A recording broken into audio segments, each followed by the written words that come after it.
ಜಗತ್ತಿನ ಉನ್ನತ ವ್ಯವಸ್ಥೆಯನ್ನಾಗಿ ಮಾಡಿದಂತಹ ಪಲಾಯನವಾಗಿತ್ತು ಹಿಜ್ರಾ.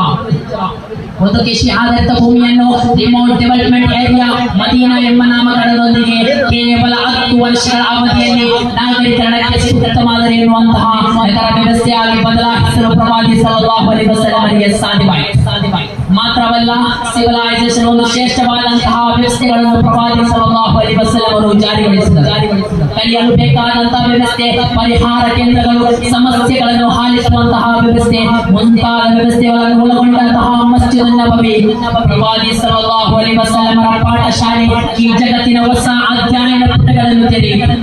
ಮಾತ್ರವಲ್ಲ, ಎಕನಾಮಿಕಲ್ ಡೆವಲಪ್ಮೆಂಟ್ಗಾಗಿ ಮಾರ್ಕೆಟಿಂಗ್ ಸಿಸ್ಟಮ್ ಅನ್ನು ಪ್ರವಾದಿ ಸಲ್ಲಲ್ಲಾಹು ಅಲೈಹಿ ವಸಲ್ಲಂ ಅವರು ಜಾರಿಗೊಳಿಸಿದರು.